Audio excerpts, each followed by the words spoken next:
On Sunday, supporters of ex-President Jair Bolsonaro had stormed the capital of Brazil in what is very reminiscent of the January 6th insurrection here in the United States. Now, those supporters were wanting to have the right-wing ex-president reinstated into office based on unfounded allegations of election fraud. Now, as I mentioned, there's a lot of similarities here between the January 6th Capitol riots and the January 8th Brazilian riots. And in fact, I mentioned those in another video, right?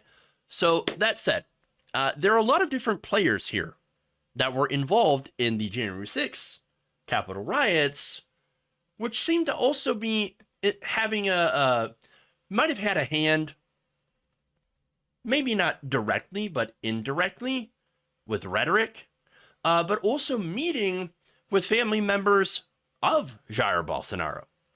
But first, we'll start with the most direct connection here, and that would be with Donald Trump.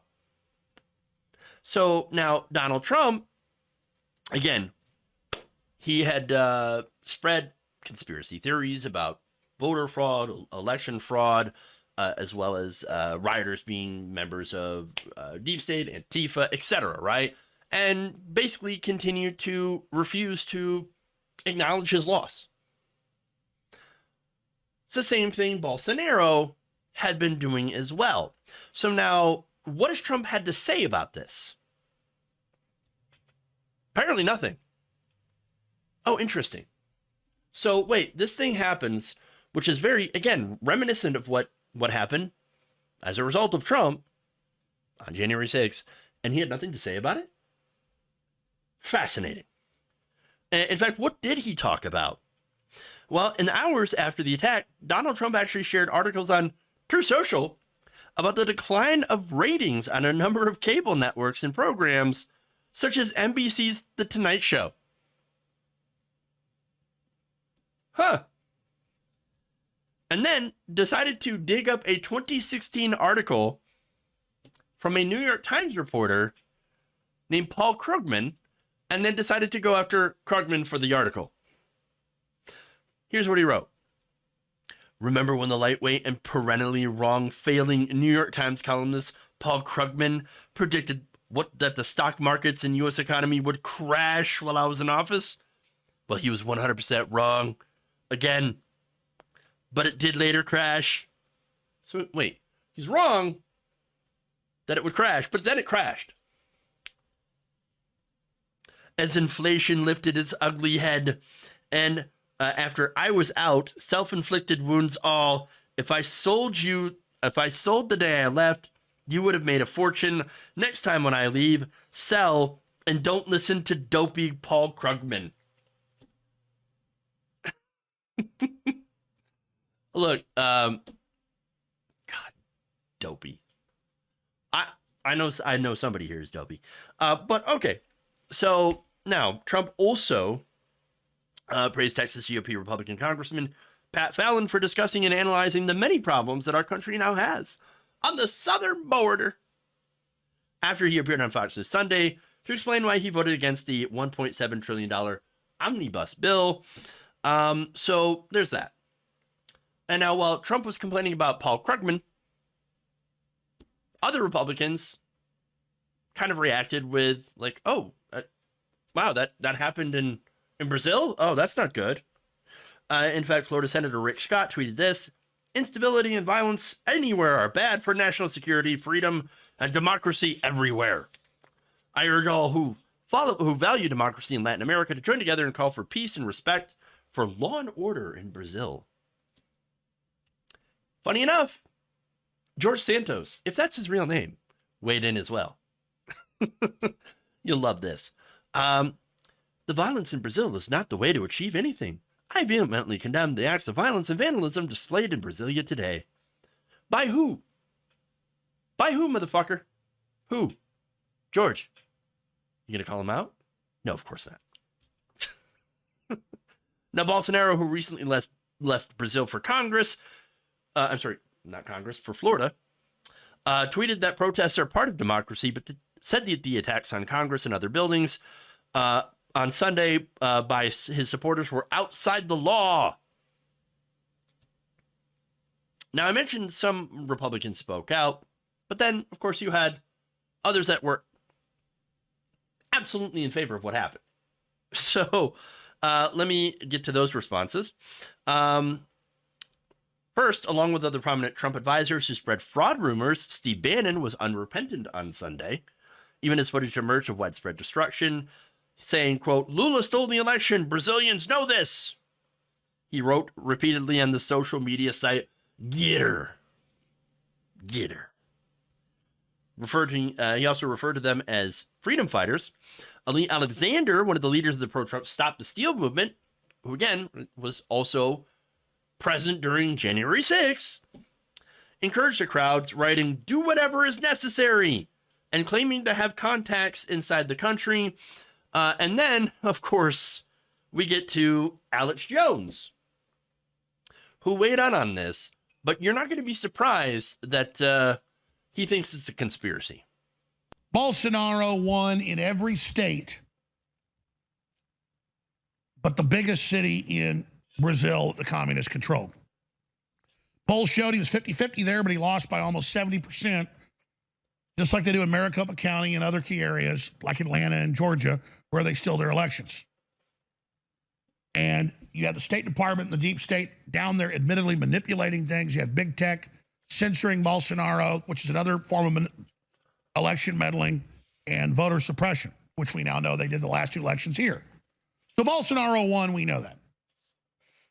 They get Lula, the communist, out of prison. They bring him back. Military says they're not going to stand by and see what's happened in their constitution. But now you have millions of people show up in the capital city. They're calling it the Brazilian January 6th insurrection. Brazil protesters storm Congress, reach presidential palace. Photos, thousands rampage. Make America Great copy. Wow. Oh, so Bolsonaro won. We know that. No, he actually didn't. We know that he didn't win. But of course, he hits everything, right? Deep state, big tech. Bolsonaro didn't lose. He won. And the communism. It's the communism. It's funny about the big tech thing, right?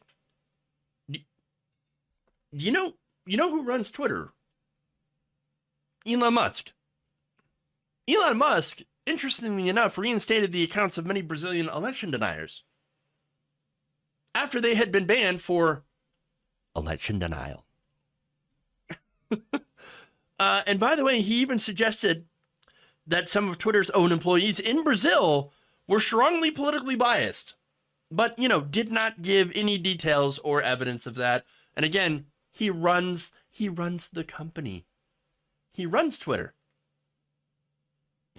I mean, yeah, sure.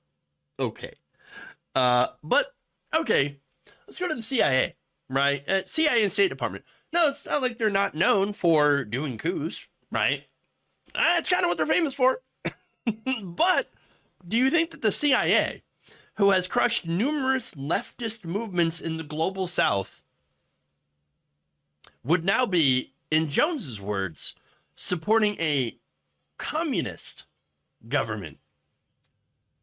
I mean, roll that around your head here for a minute. The U.S. State Department, who had a Cold War against communism, is now saying, oh, communism in the global South, totally fine. We love it. No, it's ridiculous. It makes no sense. But then again, you don't have to make sense, especially if you're Alex Jones. He doesn't need those pesky facts. What are you talking about? No. It's just communism. You know what it is? It's in Venezuela. Oh, okay. But anyway, look, it's all the same argument, right? And funny enough, the right wing is constantly victimized. They always feel like they're the victim. They're so perpetually weak in their own minds. The so-called alpha males, right? The people were supposed to be super strong. Oh yeah, well we're the right wing. We're strong, lefty soy boys. Oh yeah. Then how come you're perpetually losing all the time? Like all the time. How is it the left, as you say, is consistently stomping on you every day, all the time? How is that possible? How do you balance those two things in your brain so that they make sense? How do you have those thoughts? It doesn't make any sense. It's comically wrong. And look, in reality, fascists are using, corporatism to their advantage. They're using the effects of neoliberalism, which, by the way, okay. So that gets tossed around a lot. So what does neoliberalism mean to me? Basically, deregulation, tax cuts for the rich and corporations, privatization, and austerity. These are things that both, Democratic and Republican administrations have done. Okay. For example, Bill Clinton, huge into neoliberalism. Okay. They're a big government. It's over. Right.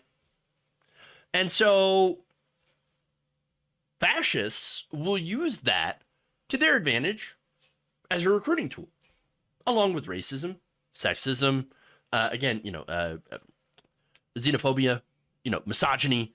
They'll use all these different tools to recruit people and to fill their minds full of things like, the reason that you're economically depressed right now is because of immigrants. Oh, the reason that you're, struggling to afford your home is because, your wife goes out and works. No. It's feminism's fault that has degraded your role. So you get paid less as a result of feminism. That's the tools that fascism uses. And so they do use a lot of economic anxiety in order to recruit people into their causes. And they have this rhetoric and everything set up so that people can easily blame someone else as opposed to actual systems. Fascism ironically perpetuates those very same systems that entrap those people in terrible economic circumstances. So, there's that. Okay. So that said, here we have many members of the far right that cheered this on, this attempt to overturn the leftist government of Lula da Silva, of Brazil, the legitimate government. And so yet Donald Trump has not weighed in yet. And we'll see what he has to say, if he has to say anything about it.